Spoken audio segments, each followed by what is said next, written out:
Notre environnement mondial est en train de changer indubitablement. Les signes sont clairs.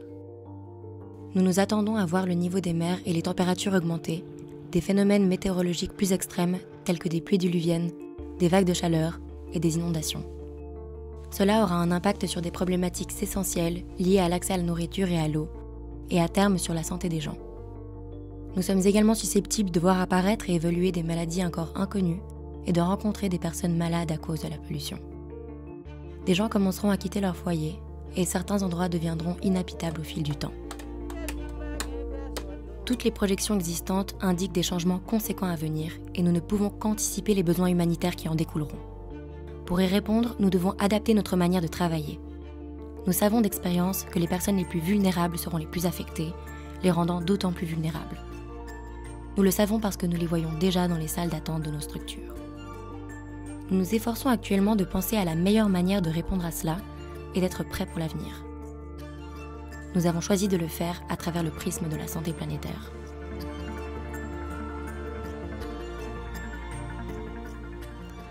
Planetary health is a relatively new health discipline. It focuses on the changes that humans are making to our environment and the impacts that has on human health. These changes to the environment destabilize the natural ecosystem, causing climate change and pollution of our air, soil, and rivers. This, in turn, affects the water we drink and the air we breathe. It means we will see disruptions to our food production systems and changing patterns of diseases, such as malaria. It means we may see new diseases we didn't know before, and also the re-emergence of other diseases as the ecological conditions for transmission of diseases change. The main idea behind planetary health is that it is looking at how all this is linked and how humans are responsible for these changes. Our health depends upon the well-being of the planet, and the well-being of the planet depends on how we act. It is all linked.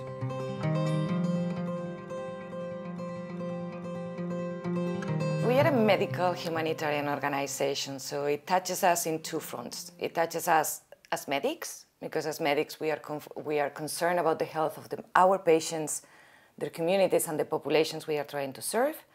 But also as a humanitarian we are concerned to preventing negative outcomes of humanitarian crisis.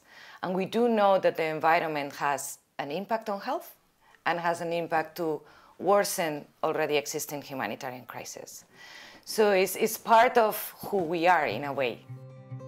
We are seeing now malaria in places where they were not before because the mosquito now can survive. We see introduction of mosquito-transmitted diseases such as Zika or dengue in urban settings in a larger scale.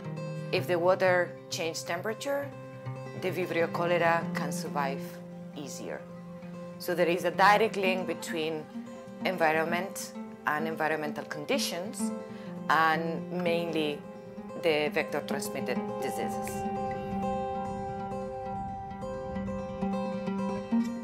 Donc quand on parle de regarder toute nouvelle intervention en intégrant un prisme santé planétaire, c'est se dire, ok, donc au niveau climatique ici, il se passe quoi? Est-ce que les sécheresses sont plus sévères? Est-ce que les pluviométries sont plus sévères? Est-ce qu'il y en a moins? Mais quand il y en a, elles lavent tous les sols. Est-ce qu'on a une augmentation de la température en moyenne? Qu'est-ce que ça implique pour les populations? C'est toujours des éléments qu'on a regardés, mais sur lesquels on ne s'est pas nécessairement penché de façon systématique. On a besoin de savoir ça parce que ça va induire des besoins médico-opérationnels chez les populations qui peuvent probablement être différents de ce que c'était il y a 10 ans. Donc l'objectif de comprendre ce qui se passe d'un point de vue environnemental, d'un point de vue de température, d'un point de vue, on va dire, entre guillemets, santé planétaire, mais ça regroupe tous ces phénomènes-là, c'est de pouvoir anticiper quels vont être les besoins des populations et comment nous, on va garantir qu'on met à disposition des services de santé qui correspondent aux besoins et pas par rapport à ce qu'on faisait d'habitude pour ce genre de problème. Our medical action is not fundamentally going to change, but we are going to add an eco-friendly lens to it. Our medical action should not be implemented in a way that jeopardizes the future of our patient tomorrow. And our medical action needs to be aware the way we implemented it without jeopardizing quality and reactiveness, doing it in a way that is the less harmful for people and environment.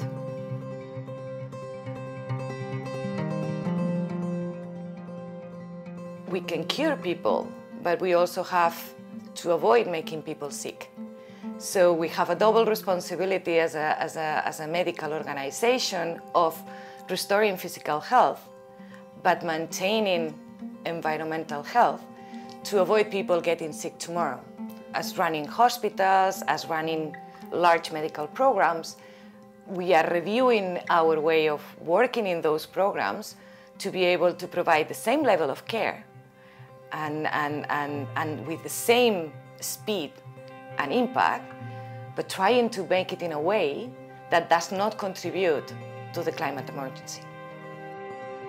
Donc on va faire bien pour les populations, on va s'adapter, mais nous, en tant qu'institution, est-ce qu'on est propre, en gros? Est-ce que nos pratiques ne contribuent pas elles-mêmes à la détérioration de la planète? Si on prend en charge les populations affectées par des maladies émergentes qui ont un lien avec une dégradation du climat, une dégradation de l'environnement, notre rôle, évidemment, c'est d'éviter que cet environnement se détériore un peu plus. Donc pour moi, c'est normal que ça fasse partie intégrante du plan stratégique. Et c'est plus est-ce qu'on doit le faire ou est-ce qu'on le fera dans 10 ans. Non, on aurait probablement dû le faire il y a déjà 10 ans. On est déjà largement en retard, mais maintenant, il faut qu'on avance par rapport à ça, quoi. Et on n'a pas le choix. On n'a pas le choix. We need to care for our patients in a way that does not harm them and their communities tomorrow.